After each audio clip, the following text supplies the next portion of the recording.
Welcome, everybody, to Heroes Asylum, issue 103. That's right. 103. We're in the triple digits, and yes, we are doing this on a Saturday night because guess what? Tomorrow night's the big game. So I figure nobody's going to be watching us, and I know I won't be watching us because I want to watch the big game. Yeah, I know you do. You got some vested interest. Your former quarterback. Little bit, yeah. Plus the hometown team. If you guys didn't know, we are from Orlando, Florida. So the Bucks are in the Super Bowl against, wherever you guys are listening from, Kansas City. So I guess in honor of being from Florida, go Bucks. So. Yeah, we're going Bucks, and of course I'm a Patriots fan from back in the Bledsoe days, and so I am rooting for our boy Brady on this one. So hopefully, well, he'll walk away with the fifth one. Granted, he's not the only player. I know somebody posted on Facebook a while ago or a couple of days ago that they were like upset that everybody's like, oh, Brady's the first time time champion. Like, no, there's been other players, before him. Yeah, so, I think Charles Haley. I think Charles Haley had 5. Yeah. Charles was one of them. That's one I can think of off the top of my head. I think that's the only one I could think of is Charles Haley because I know that was the only one that I found, but I know I did see that there was a reference to a couple others, but Charles is the only one that stuck out in my head. But yeah, I mean it's great. But yeah, it's going to be great for him. But yeah, he's not the only one. So yeah, we're not. I'm not a Brady Patriot fan. I'm a Patriot fan. So, but I'm rooting for him, even though he left us, the bastard. I think Jimmy Kimmel had the best one. He has a guy that dresses up like a little baby and does like a Patriot thing, and he had the best one. I hate him. I love him. I hate him. I love him. I don't know what. I was like, yep, I'm right there with you, my friend. Right there with you. Well, hopefully he'll win this one and he'll go off into the sunset. But I don't know. Guy's still playing at he's about our age, so got to give the guy credit for something. Yeah, exactly. Yeah, I couldn't do that. Not now. All right, guys. So here we are. We're going to do like we do every week. We're going to do our weekly reviews. We talk about all the news that came out, anything that was on our Facebook page, any of our Facebook followers that are out there. Hey, guys, thank you for tuning in. We see a couple of folks out there. If you guys have any questions for us while we're doing all of this, just drop it in the chat. I see it. Kane sees it. We can chat with you guys while we're live as well. But we're going to start off like we unfortunately do every once in a while. We had a passing this week, and that falls not just in like the geek world, but he was a big time actor, Christopher Plummer, or Arthur Christopher Oram Plummer was his name. Passed away at the age of 91. I mean, great life, great career. For us, for the geek community, we know him from Star Trek, Undiscovered Country. He was on there, and oddly enough, most people don't realize this. He was actually a Trekkie before joining Star Trek. He was a fan from the 60s. So it was kind of one of his dreams, just kind of like who was that? Whoopi Goldberg was also a huge fan and joined with the Next Generation. Yeah, it's funny. Like a lot of these fans who are actors and they want to join a series, you would think like, oh, I'm just a big fan, I just want to be there. No, they're actually like integral parts to the mythos of Star Trek. Whoopi, when she was she kind of like, I forgot her name on Next Generation, but she was like basically she was like almost like the a sounding board for Picard, and I always loved their conversations. Like it was towards the end, like he would be struggling with something internally, and he would always go to her, and he'd be like, "Well, look, this is how you got to be it." And then Plummer, oddly enough, he brought something to a Klingon because to me, the Klingons were always like, "I want to kill, murder." But this Klingon in Undiscovered Country, he was more, I don't know what the word is, more thespian, Rasputin, like almost like, because he was quoting Shakespeare. Like you never saw a Klingon like that, especially towards the end, to be like when he started reciting those words to Kirk. I thought he was awesome in that movie. Yeah, he did. Yeah, he did great. I love the line when he says, "You've never heard Shakespeare until you've heard it in Klingon." I think is one of the cooler lines. Yes. But him as an actor, he was familiar with Shakespeare. He did Othello. He did Macbeth, King Lear. He was a very well-known thespian. And Guinan, by the way, is who you were talking about for Whoopi Goldberg. She was more. I would honestly put her more to kind of Picard's conscience. She was every once in a while like his Jiminy Cricket. Like, hey, I'm thinking of doing this. Well, did you think about this? Oh, no, I didn't. And she literally was like the bartender at the bar, wasn't she? Yeah. She was just like a regular bartender. Hey, I'm here to listen to your problems. Talk to me. I might have a solution. I might not. Yeah, I heard she's coming back too for the Picard series. There's been rumors that, because of a lot of other actors that come back, and she says she wants to. I'm sure Patrick Stewart would love her to come back, but again, it's just what they do and what route they take with this. But honestly, I got to tell you, one of Plummer's last movies was amazing, hands down. Something you and I loved, Knives Out. Oh, Rian Johnson, awesome, amazing movie. He did a great role. Everybody in there did great. I can't think of one bad actor on that. Like nobody, like literally, that movie was written well for everybody. Like everybody had like a little bit roles, and especially nowadays in Hollywood, where you have like these not big stars, but you have stars that command like a certain scene presence. But you go to a Rian Johnson movie, like every single person in that movie had their own individual role, but they all made it. They all carried. They had something to bring to the table. Like you needed all of them. It's not like a one-person movie where it's going to be carried in. Especially with Plummer. Plummer's basically like the backdrop of that whole movie of what's going to happen and going forward. Yeah. So. Yep. So we want to send out a big bag of wind to his family and to him that he will be missed. He was a great actor and a great addition to Hollywood. So yeah, rest in peace, Christopher. Next, we're going to do our TV reviews. We've got 2 shows going on right now, and I think one is about ready to exit the review. So we're going to go ahead and start with that one first. I'm sure we'll talk about it later on, and possibly in the near future, because I do know that they've been signed up for another season somehow. But did they make a deal with the devil? They must have, but Batwoman has survived and has survived the cut, and they will be returning. So that is something we're going to talk about. So season, the 3rd episode of Batwoman. What did you think? Or no, second one. The second episode. I'm sorry. No, I think it was 3rd. I think you're right. I think it's okay. One. Okay. The stuff with what's her name? Shafir. I forgot her name. The stuff with her and Alice, really cool. Especially you go into the mythos and all that. You learn she came to that island to train how to fight, which is kind of cool. They're almost like the female League of Shadows. I dug all that stuff. All that stuff was great to me. The stuff with Ryan I'm sorry. Like I thought they had Victor Zsasz on there, and again, they just can't seem to get Victor Zsasz right. I don't they got the scars right, which is okay, cool, but his overall demeanor, that's not Victor Zsasz. He's not very playful. Victor Zsasz is more chilling. Yeah. If you guys played the Arkham games, you would know there's a certain mission you would go on, and you literally would hear him, you pick up a payphone and you hear his voice this is Victor Zsasz. Can you stop the next killing? And it's just there's a chilling whole that whole little arc. If you guys haven't played, I think it's Arkham City. It's out there, but this is not the Victor Zsasz I like. I want to give Ryan Page 2 more episodes. That's the Heroes Asylum rule. We always give it 5. But I'm telling you, I don't think anything in the next 2 episodes is giving me confidence. It's just she's not. I think it was the idea of having a new Batwoman with no history. I understood why they did it because so the fans don't have to go back and look in the comics. There's no history about it. We just make it up as it go along.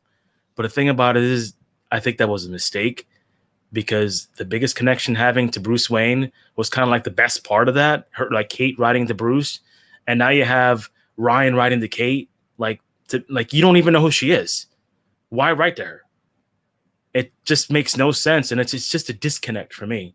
Yeah, I don't care about the poofy hair. I don't care about the costume. I don't care about her driving the bat. You know what, the Batmobile? Remember, I had a big stink about it. Yeah. I don't have an issue with it. You know why? Yeah. Because it reminds me of the Adventures of Batman and Robin Batmobile, which looks very similar to that, almost like a coupe type.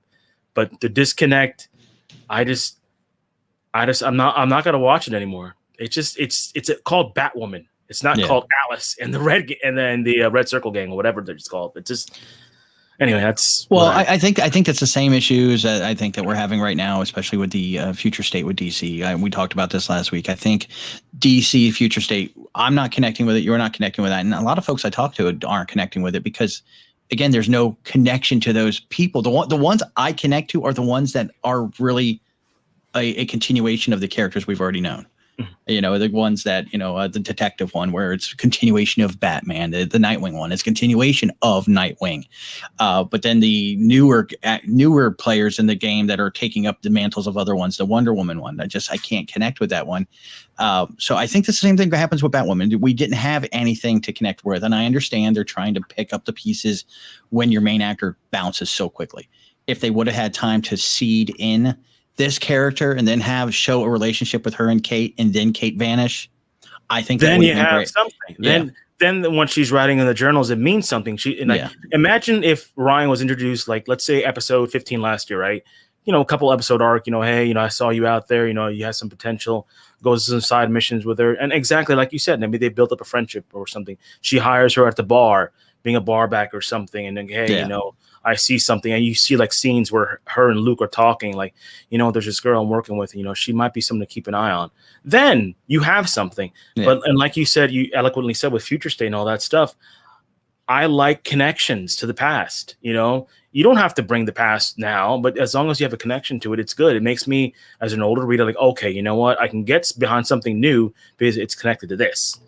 But this is not connected to anything. Yeah. I honestly think if they would have paced it to where she finally got into the bat suit now, or maybe episode 4, or even episode 2, why not draw it out longer? That's what I'm saying. That's what I'm saying. Let it draw out longer. Yes, we don't have shoot, I'm drawing a blank on her name. I can see her. Ruby Rose? Yeah, we don't have Ruby Rose, but you could have at least built in the characters with Luke and with her father, with Ruby's dad, and we could have that connection of this woman now sort of intertwining between them, but not in the suit yet. I think they jumped her into the suit way too soon. Give us a reason to care for the woman. And then in the character, and then throw her in the suit, and then there's a reason. There's now a symbol behind that suit. So, and here's the big thing: if you watch episode 3, they alluded to Kate Kane's still alive. Yeah. So they might recast her anyway. I think. Yeah, they might. Yeah. They're thinking on the same wavelength. They're like, you know what? They don't know what they're doing. And that's why when that news came out with this CW release. Re-signing like the Flash, Batwoman, Riverdale. The other series makes sense. But all the other series make sense, but this one was a shocker because I'm watching what they're doing. I understand that behind the scenes, CW already knows how the season's going to play out, so maybe something does play out down the road that we're not aware of, and that's what we're going to see. But right now, when I saw the news, I'm like, I don't see this should be done. Literally, when I was at work, when I was starting my new schedule, I wanted to text you at lunch. I was like, should I text him and ask him, like, what the hell is this crap? But I was like, I'm going to hold on to it. I'll save it till Saturday. Yeah. So we're losing Black Lightning on the CW. We're losing Supergirl on the CW. We are picking up, and I'm interested in this one, Kung Fu. This is the first true restart of Kung Fu. The first one was a continuation. This is a restart, So I'm interested to see what route they take how they do it. I mean, that's going to be the big thing. Female, male. I don't think that's going to be too much of a factor, but they need to really stick to the core of what Kung Fu was, as far as like its origins and everything. So I'd be very. Do you think they go back to the West, or do they settle in modern times? That's the big trick. That's the thing. That was kind of the style. I mean, you got to realize Kung Fu, the Hulk, A-Team, they were all the same shows. They just had a different, look to them. They were all traveling from town to town, helping the locals and moving on. And there was always somebody behind them. The Fox show, The Werewolf. If you remember that one, the same thing. Jesus. I mean, that was one of my favorite shows when Fox first rolled out. I loved that show. I thought it was Werewolf. Wow. It was so great. I have to look that up. Don't hurt yourself. You might get a nosebleed going back that far. Man. But yeah, I'd be interested. I mean, I would love to see like a more of a Western style, but again, you have to realize the same thing that's happening with Star Trek will happen to that. It's in a new sensibility. It's a new time. We can't do Star Trek and those old shows anymore because our eyes are open. The world's a much harsher place to us. So the shows are going to be a little bit harsher. So I don't know if they can go that route. I definitely want, and they need to do, I would prefer an Asian in there. I know he wasn't an Asian because he was an adopted. So I don't know if they're going to go that route, because then you got to watch out for that, because you might have, racial appropriation, groups coming out, beating on their door. So it's kind of one of those strange, like, we're going to come out anyway. So it's just like, you can't win. It's just like, I mean, I heard it was going to be a woman, but I don't know what they're going to do. So we shall see. And we'll check it out. I mean, I'll definitely check it out. Speaking of a woman lead in a show, WandaVision, we have episode 5 of WandaVision, and boom. Guys, I don't have a sounder. Let me see if that's a good one. Yeah, okay, we're gonna do We're doing applause. Do you have something else? We're gonna do the applause for a spoiler alert, but yeah, we're getting ready to spoil some stuff for WandaVision. It's been out for a day and a half now, so I understand if some of you have not seen it. So walk away, give us about 5 minutes. Come on back. No, give us about 10 minutes. No. Trust me. So what did you think for the episode? And we're not going to hit the money shot yet. All right, we want to save the money shot. No. Okay, we're going to build to that. All right. So starting off, what'd you think about the show? Again, I think it's the best episode to date. I think each episode progressively gets better and better. We're still in that sitcom universe, but we're not now. We're seeing more stuff with Sword, which I dig. Yeah. And my boy Jimmy Woo, which they're talking about doing a Jimmy Woo spinoff series with Kat Dennings. And let me tell you something, I'm all about it. I did not see Kat Dennings' name in this right now. It's just saying him as an X-Files style. Do it. So that just literally dropped today that they're talking. They're kicking around the idea within Marvel. Again, like I said, Kat Dennings was not in the list, but it would be awesome to have her. I think she just needs to. I love her so much as a character. She just needs to be sprinkled around. I think she should be shared amongst teams. She should be the intertwined thing that goes through the next phase of the television series. Yeah, I really think that should be her. So you could literally put her anywhere. She's a astrophysicist or something. Yeah. So you could literally put her. You could put her in Falcon Winter Soldier. You could. With everything they're doing with the the multiverse of madness is really the focus. This is the focal point of everything coming forward for the MCU. And like Thor said, his magic is just science used in a different way. So she could be the grounding science one in each show, and she could be talking to Thor, or Doctor Strange, or whatever route they go. Well, you've seen that in this series so far. She was the one that figured it out with that, when she mentioned those waves and like, hey, give me an old TV set. So that thing you're saying about the science and magic mixing together, and she finds the science part, that's already been there. Yeah, she's already done that. So that makes a lot of sense if you want to go forward and put her, sprinkle her in, as you said, in all these series. But it begins with that, you're still getting that sitcom thing again. The stuff with Sword is amazing. I did like a particular scene where Jimmy Woo and Kat Dennings are talking about who is the strongest Avenger is. And they're mentioning like, oh, well, that fight with Thanos, who do you think won? He's like, well, Wanda really gave her a show. And then Jimmy Woo was like, well, Captain Marvel kind of gave her a hit. What do you think?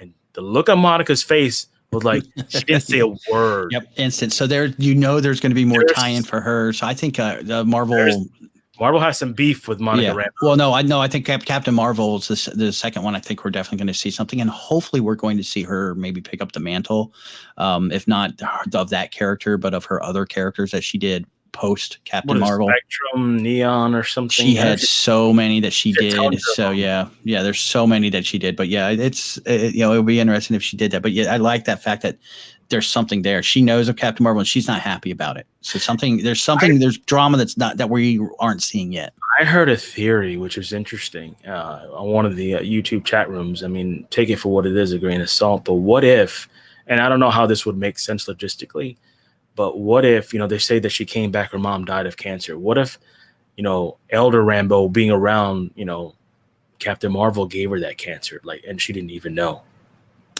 That's what I'm saying. I mean, it's kind of a stretch because then you can say then Nick Fury should have it, then Monica should have it. That's kind of whoever somebody's reaching for straws at that point to just try to tie a connection. Yeah. But yeah, no, I think the rest of the show was great. We're starting to see Vision picking up on things. He's starting to figure out what's going on. We're seeing the backside now of Sword, which the main reason I love this is that we got a mix of the first 3 episodes and episode 4. 5 was a perfect mesh of the things that came before. Worlds, yeah. Because we got to see both worlds. We got to see them interact. I love the scene when Wanda comes out of the temporal area, and she's she's dragging the bomb or whatever, the probe or whatever she was dragging out, and she tossed it away. Yeah, and then her power, how she was able to just make everybody turn the guns to That's basically. I instantly thought of Kylo when he paused the blast. Yeah. I was like, oh. I don't want to say what I was going to say because we have kids maybe listening to this, but that's almost like when you want to compare certain sizes of certain things. Hey, let's see how big this thing is. Guess what? I'm bigger. Yeah. And again, it more and more cemented the thought. I'm just saying the thought and the hinting of that she is the one in total control. But I'm still on the fence with it because there's other things that were hinted about. Your theory was kind of poked at, and then another theory was poked at. I honestly think they're just like teasing everybody and giving little hints of different things. it's going to be something that's not even that we never even thought of. I think that's what's going to be. And I got to tell you that the coolest scene was the post end game scene when they showed her going to find what happened to Vision. And I thought that like tied everything together. I was like, oh my God, that's what happened. That explains that little argument but discussion you and I had. I was like, it was wrong of them not to have a memorial for Vision and for Scarlet. Now you know why. It was like not Scarlet, but Black Widow. I was like, now we know why. And then seeing her just walk in there, just fucking wreck house. And then you know why that the Vision in that world is a Vision that she created. Yeah. Because the Vision that was killed was in pieces. Yeah. You saw him it was literally in pieces. I bet you that's Vision. It's just he's just put back together with her magic. Yeah, I bet you that's his body. That's what it is. Like that's not the Vision that the real Vision is dead. This is a Vision she created from his broken parts. Like when you saw the zombie Vision, that was just a vision of what she saw, and then it flipped away back to the Vision that she created. So that's what I'm thinking. It's just like the real Vision dead, but she created this Vision. See, we got a question here. Do you think Vision is going to survive WandaVision, or is he going to be dead again? That's a good call. That's a good question, man. I think he's going to survive. You don't have Paul Bettany in that role. You don't. Yeah, I will. Yeah. For that reason, I think something's going to happen with the Multiverse of Madness that's going to bring him back around. Like I said, he's too big of a character to lead 9 episodes and then see ya. No, I think he'll be around. I'm not sure if he's going to get his own standalone movie, but I think he and Wanda will be around, especially like you were just saying with Kat Dennings. I think you'll see Vision in a couple movies here and there, sprinkling him in. So I don't. You don't bring him back just to kill him again. Exactly. Which brings us up to the. I guess we're going to call it the money shot. Post the pre-credit drop. You don't bring somebody back without doing something more, or do you think it's just a tease to bring back the Quicksilver from the X-Men universe, the Fox universe? There's so many theories. Is this the Quicksilver from the X-Men universe? Is this? Yeah. I mean, it is the same actor, or is this another like at first you didn't even recognize who he was, and then he's like, "Is that Pietro?" Yeah. Funniest line though, Kat Dennings. They recast Pietro. Yeah, she recast him, and I was like, "That's awesome." Kat is us in that universe. She is us. Right. I just love how they tie that stuff together because like a fan is like, is that? And then and Kat just basically speaks for the audience right there. I mean, is that Mephisto disguised as Quicksilver? I mean, I don't know. Like, this is a world that's created by Wanda's fractured psyche. Wanda. Sorry, Wanda. They were trying to give her the nickname of Scarlet Witch, but I think that's going to come after the series. They were teasing that, well, didn't she have, what was her name when she was doing that? Like, okay. And their theories of the director of S.W.O.R.D. is Mephisto. I don't know, but that was so many. Yeah, there are so many theories out there. It's not even funny. That's why I can't wait till we get into other shows. When we get into shoot, goddamn, I'm trying to blank here. With Winter Soldier. Oh, and Falcon. Falcon Winter Soldier, and then we get into the Iron Wars. Or I can't wait to see that. There's just so much good stuff they're doing. We got another question. Yeah, we got another one. Did you see X-Men being introduced by then? I could see some of that because we did last week. We talked about that Patrick Stewart went in for a meeting with Kevin about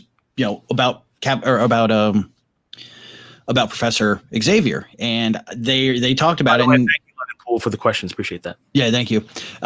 So we were talking about that, and he was saying that if it wasn't for doing Logan, he would come back, but because Logan was basically his love letter, and also Hugh Jackman's love letter to the fans for that they were done with it. I can see the X-Men that Quicksilver, that story or that timeline coming in. So I could see them. They're young enough, and you can bring them in. I think that would be perfect for them to bring in. Like you said, they are young enough. Yeah, bring in the first class series of X-Men that we have, and have that group come in. I think that's perfect, and that's what I think they were kind of hinting at to see that Quicksilver come in. What about the comments that Elizabeth Olsen said that there's going to be a Mark Hamill type cameo in this series? What if it's Professor X? What if it's freaking Magneto? It could be. What if it's yeah.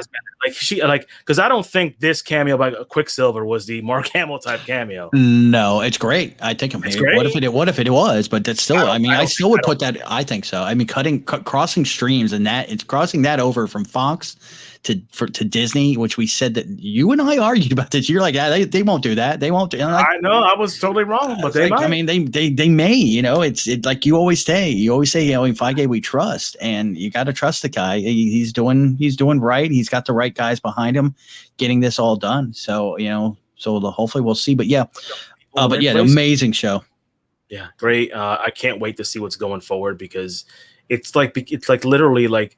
Remember the first year Disney Plus came out, the only thing they had was The Mandalorian, and they had these other series, and people were pissed off. Like, there's nothing on here now. Like, you had to literally wait. Mm-hmm. And now you have The Mandalorian, like season 3 coming up. Now you have this. Now you have.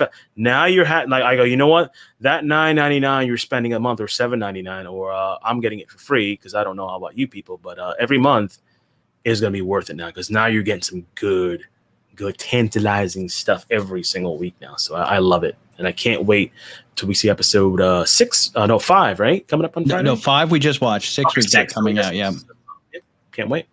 Yep. Dan, speaking of Mando, guess what Mando's getting? Mando is getting has been nominated with Golden Globes and a WGA nod for, I think it was Best Drama. I think, or what is it? Monthly. Let's see here. Included for Best Drama for last fall's run. So that's awesome to actually see Mando pop up in there. Let's see. We got another question here. I got for yeah. We would love. I would love to, man. But I don't know. See, I was thinking Fassbender, Lennon. I'm thinking Fassbender more.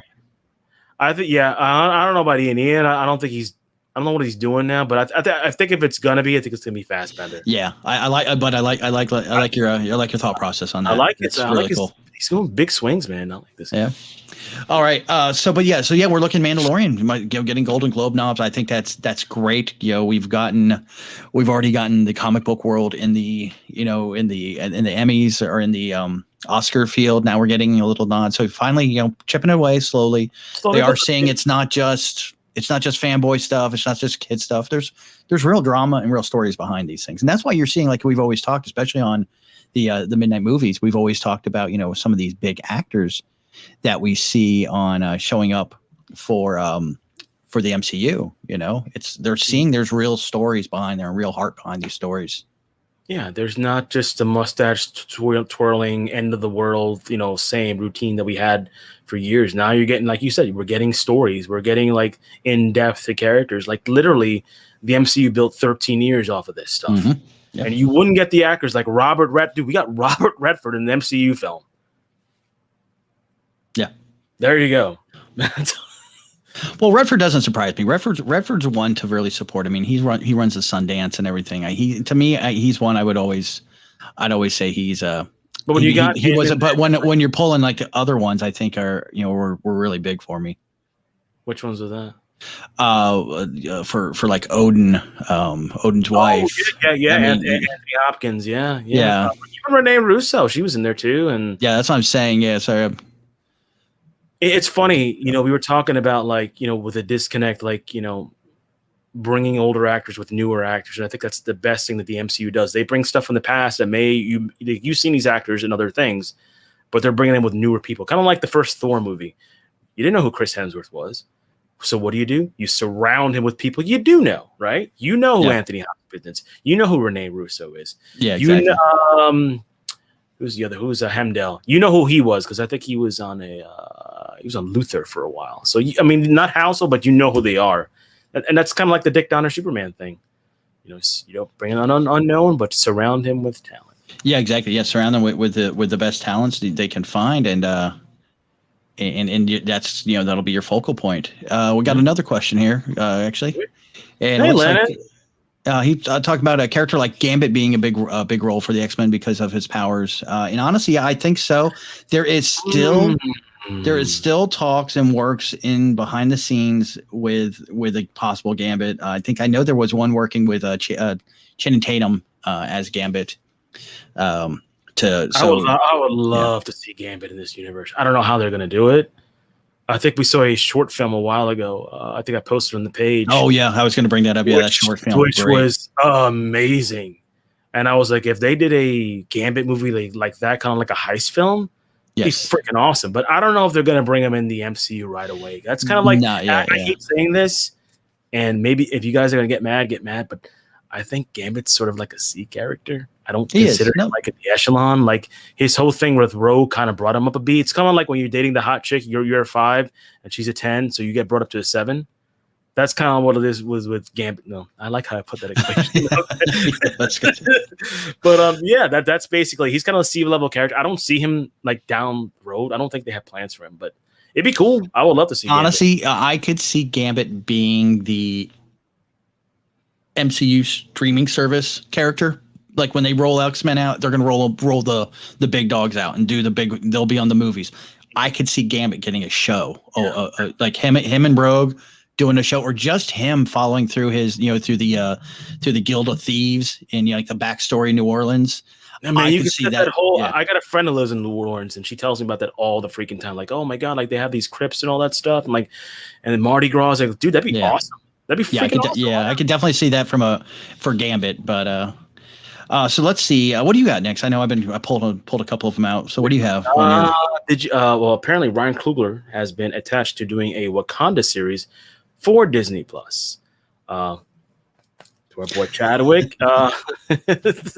So no details have been said about this Wakanda series, but I have a couple ideas what they could do, because I don't know when this series is going to take place, and I know they are doing Black Panther 2. I was thinking, since at this moment, unfortunately, Chadwick passed, right? So at the moment, we have nobody who is ruling Wakanda. There's nobody on the king's seat. Why not have like a battle for the throne type thing? Why not have like the Wakandan tribes, like the River Tribe, the Merchant Tribe, Border Tribe, Mining Tribe, Mountain Tribe, all these guys together, like choosing their own type of representatives, battling for the throne of Wakanda. Basically having to make a show out of the first like 10 minutes of Wakanda when he had to battle for it. Yeah.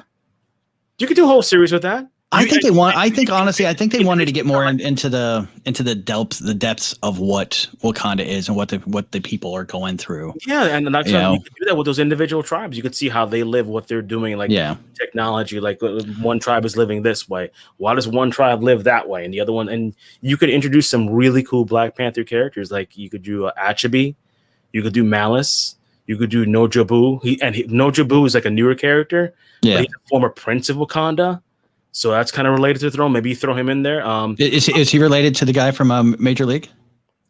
No, he's not related to Jobu. This is Nojabu. Nojabu. Oh, Nojabu. Okay.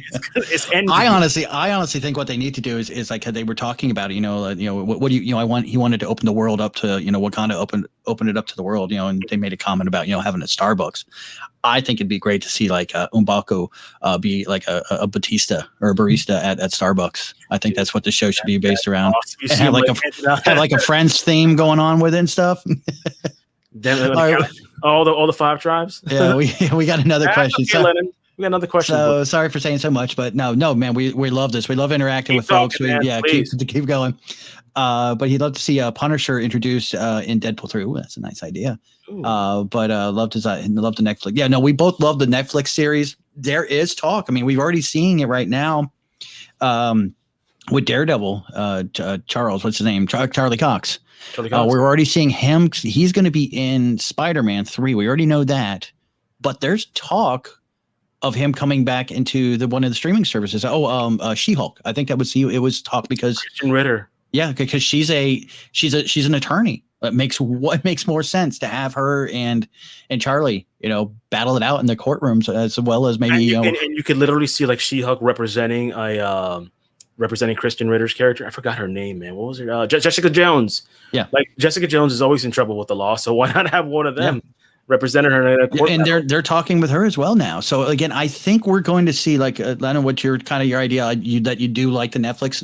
There is big heavy talk of with Kevin bringing in that, which is smart. They don't have to create and do origin stories for these. It's already been done.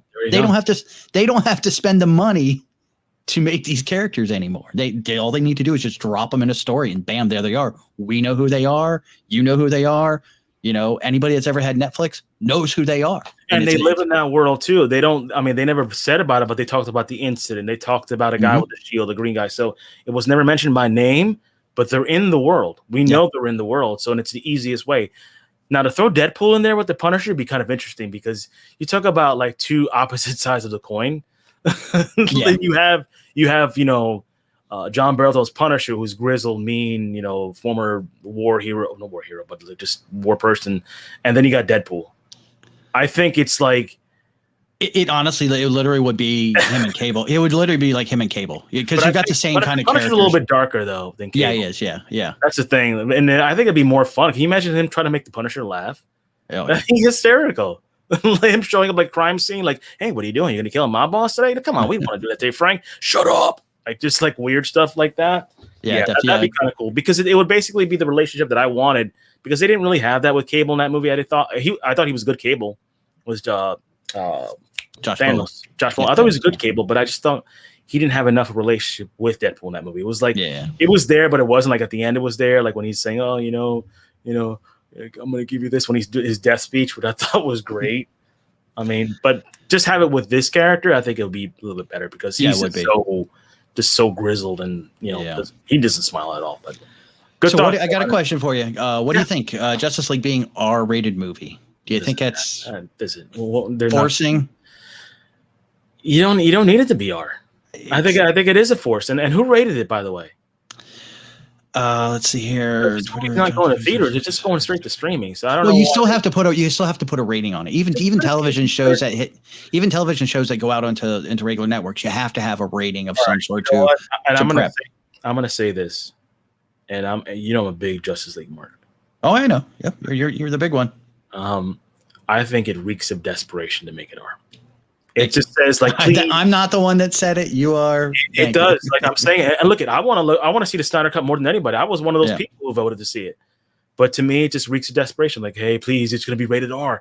Batman's going to say the F word. Like, no, man, I don't care. Just leave it 13. I don't need to see Batman say the F word. I already saw Dick say the F word. They're going to have like a scene where Darkseid stabs somebody through the heart, and like looks at the heart like Indiana Jones' Temple of Doom. Like, no, man, I don't care. Yeah, it doesn't really matter. Just make it PG-13. Throw in the extra scenes. Let's go. Yeah. By the way, plug Ham is doing midnight movies. We're going to do the Justice League in March, so look for that. Yes, definitely. Yeah, that's a long overdue for us. Oh yeah, that's gonna be a fun one. Yeah. So what else you got? Henry Cavill is not gonna be in Shazam 2, or is he? Like you and I were talking in the green room. I've seen other reviews going on, or other reports that he is, and then like an hour later I'll see he's not, and then I'll see an hour later he is. So I'm not sure. I think he is going to be in it, but not as Superman. As Clark? Possibly. I'm thinking possibly as Clark. Yeah. Or maybe you're just gonna see him on like a newspaper.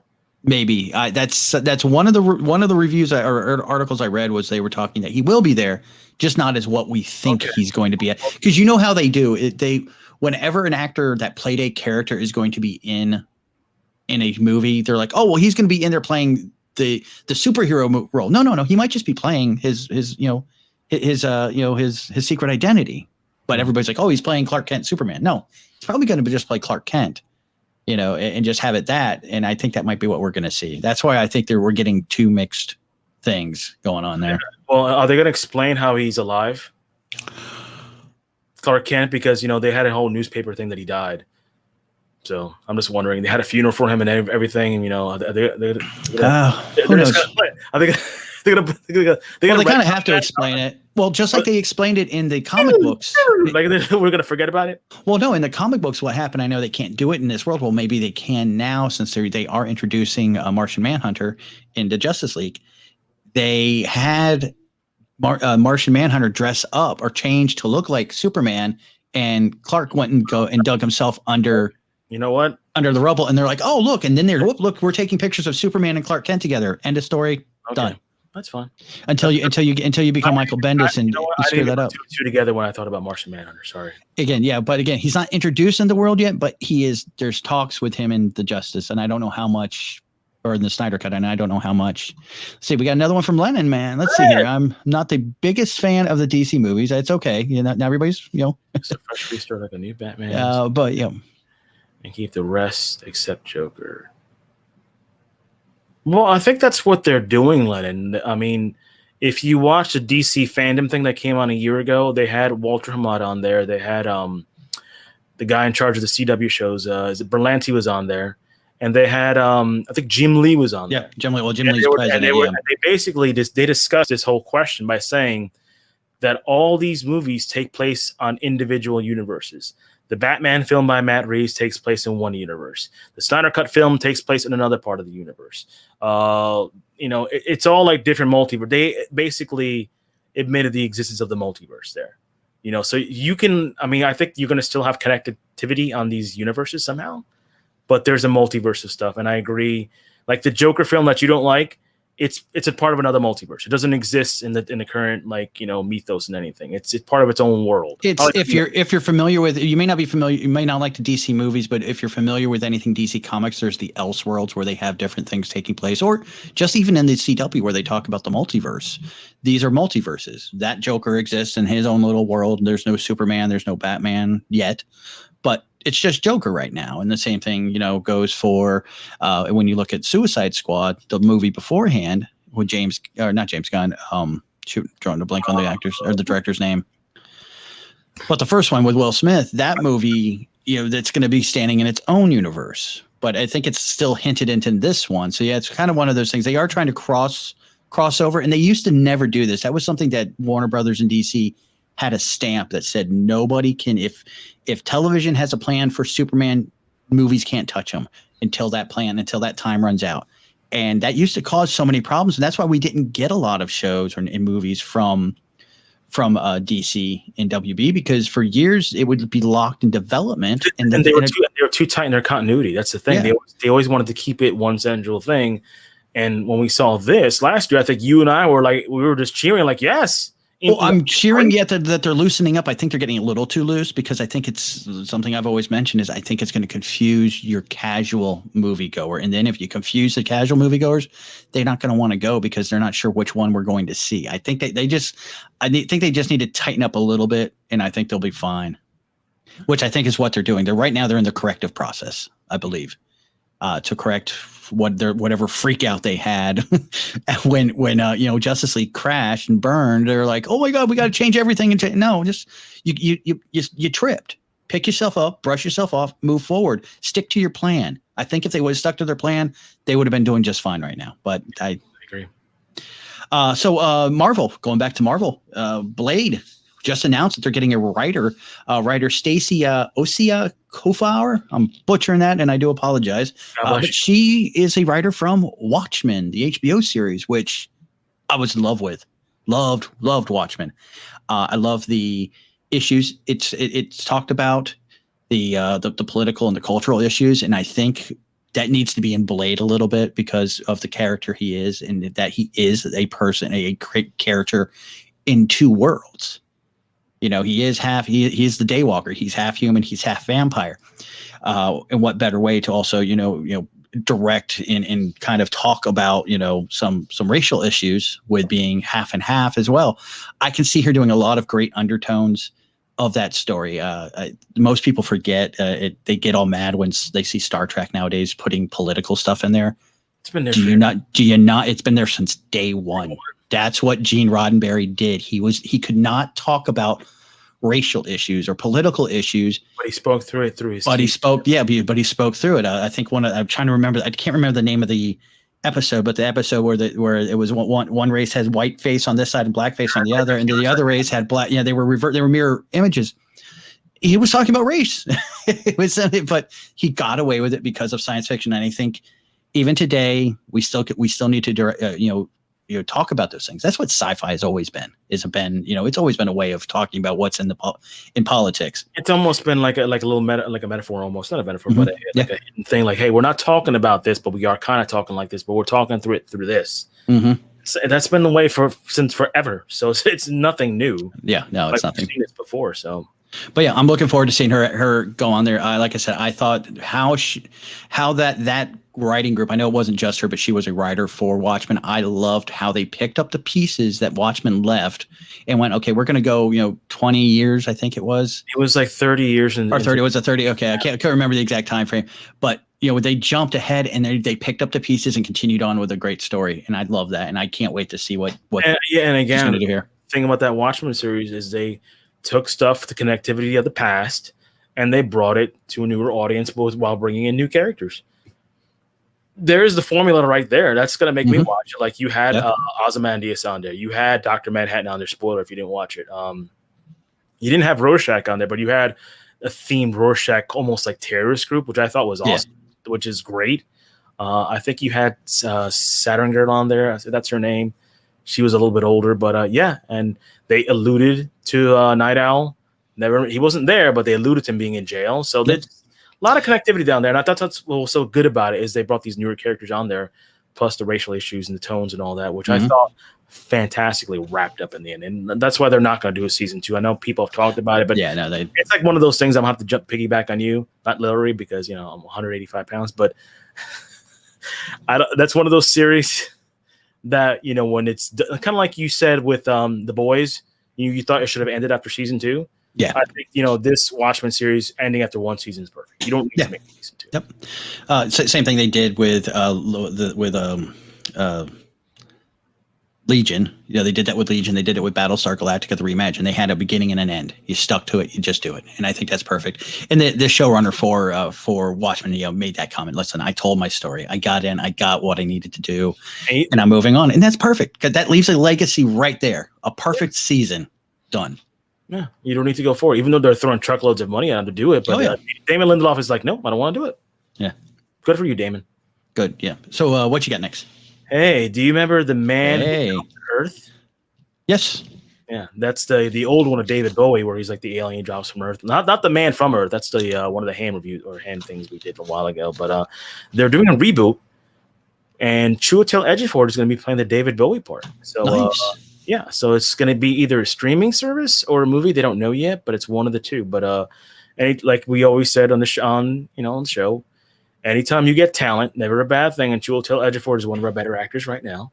So adding him into the David Bowie role, I think is great. I mean, you're going to have it. Look, regardless, it's not going to be the man who fell from Earth from the 70s because that's a different time, different and nothing can be because it's Bowie. It's Bowie, But you have Chiwetel. He's going to add a little bit of edge, a little bit of thespian type acting, and go from there. Like I said, never a bad thing to have talent. Never a bad thing. And him getting on there, mortal himself, it could be a cool series. Like I said, there's a lot of ideas you could do. Like that whole idea of a man who fell to Earth like an alien, and he's being pulled in different directions. Like, hey, you should do this while you're here. No, you should do this while you're here. It presents a lot of options you could do. Like a lot of things. Like imagine if he landed in Washington, D.C. He learns nothing, and like the government picks him up. Like, hey, I'm going to use him as a tool. Like, look at this.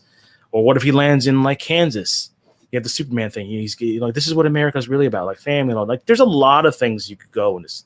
Or he lands and he thinks he's supposed to take it over and turns into Brightburn. I mean, we can. Well, hey. I mean, you can go. That story can go so many different ways. And again, it goes back to something I've always talked about in one of my favorite early '90s comic book series that didn't last too long, but Icon. Icon was just that. He fell to Earth, landed in the South during the deep Civil War, and he was just realized he was brought up by slaves, so he morphed himself into be that. And so same thing can go. Depending on wherever he lands, he can absorb and acclimate himself to that culture and that society and see where it goes from there. I think it'd be a pretty cool idea. Yeah, it's definitely a good idea, and I can't wait to see where they go with it. No release date yet, but he's attached to it, so like I said, that's good. That's good. What you got, man? Speaking of attachments, guess who has been definitely confirmed for Spider-Man 3? We have Andrew Garfield is confirmed. We have gotten a confirmation that Garfield is confirmed as well as somebody was seen wandering the set this week. Would that be Mr. William Dafoe? Yes. Now, this is just rumor, not the rumor that he was there. He was there, but it's just rumor that who's he coming back as? I believe he should just come back as Norman. I don't think we need a Green Goblin moment. God, no, please. You and I know you've had your rants about the Green Goblin. Boy. Maybe they do it right. That would be awesome. But I think we're just really going to see, because we are getting the crossover. This is going to be the crossover event. We're going to see multiple Spider-Mans. This is basically the live actions Into the Spider-Verse, I think, is what they're really gearing towards. Spider-Man himself, Tom, he talked about, posted that this is like a big undertaking that they're doing. And I'm definitely believing him because he went through Endgame. So if he's, if Tom Holland's telling you, hey, this is a big thing, I'm going to kind of believe him on that. And the rumors that we've been hearing about, definitely William Dafoe was on set. We definitely know Andrew Garfield's back. Still no confirmation on Tobey Maguire yet. He'll be the tough one to get in there. Yeah. Because I don't think he's been doing much lately. But if they get him in there, I mean, it'd be great. It really, yeah. I hope so. I really hope, and I hope Defoe's in there too. Hell, I hope what's his name, James Franco comes back. I don't care. Like, bring him back too. Bring back the Butler, who discovered everything. The Butler knew everything, by the way. Yeah. I've heard of all those problems with Peter and Harry all along because he knew what happened. Well, I don't know why he didn't open his mouth, but bring him back. Well, just go for it. Even bring back Gwen Stacy.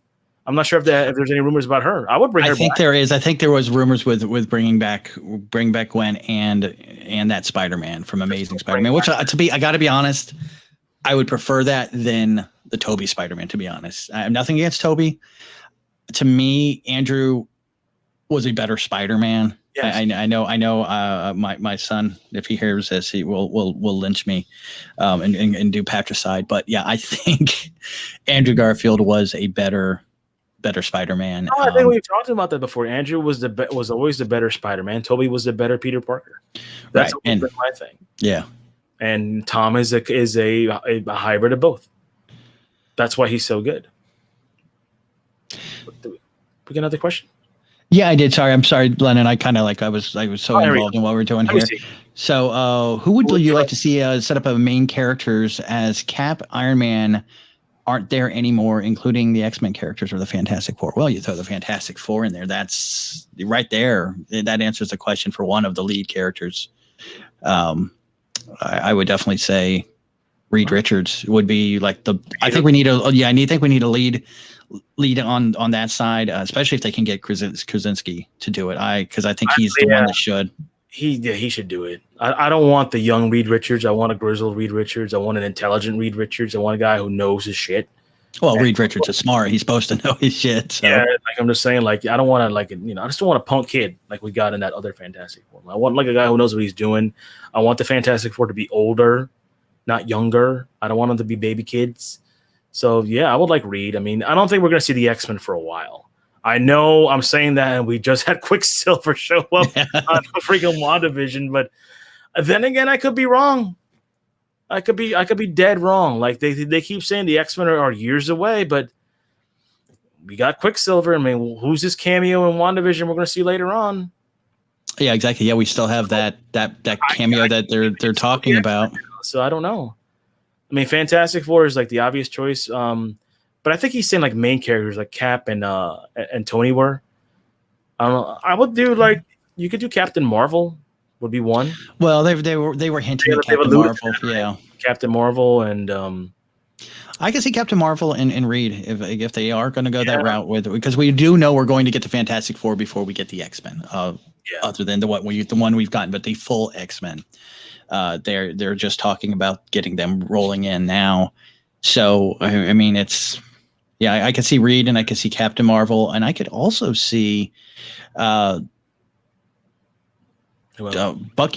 coming in because I got a feeling Bucky's gonna end up. I think at the very end, getting the shield. Yeah, shield.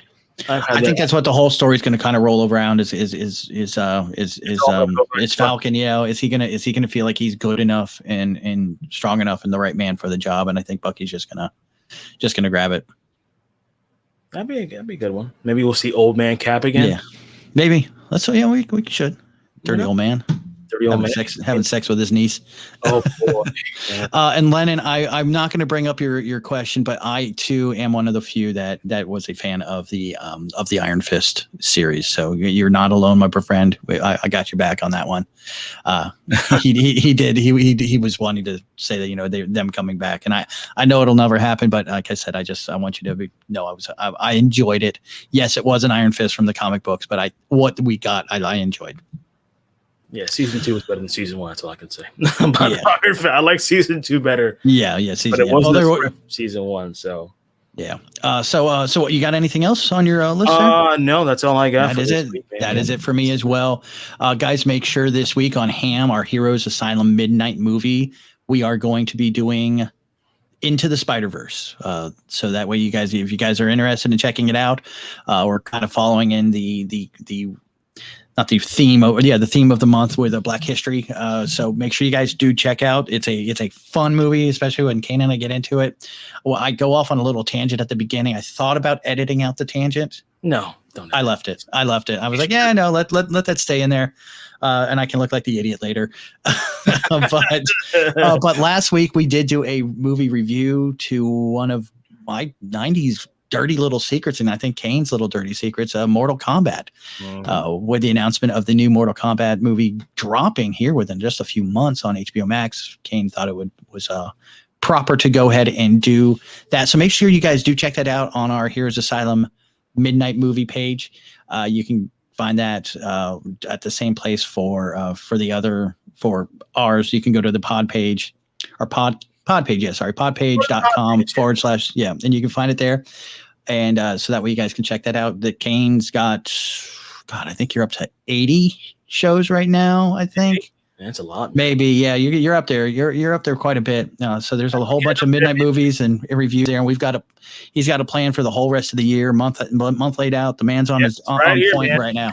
Got it all here. It's all scheduled out. I got some good stuff coming in, reviews and movie wise, and I think you guys will enjoy it.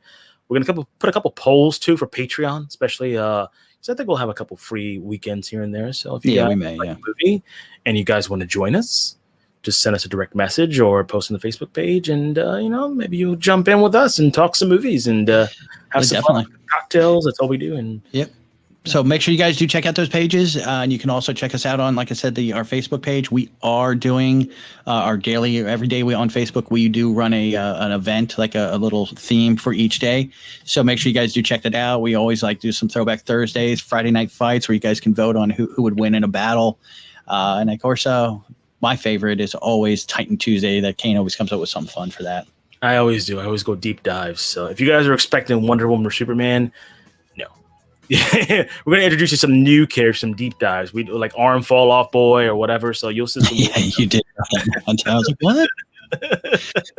All right, guys. Well, I hope you guys have a great week. Enjoy and be safe on Super Bowl. Don't try to go out and party too much. Try to stay home and watch the game. And we will see you guys next week. Okay? Get to the asylum.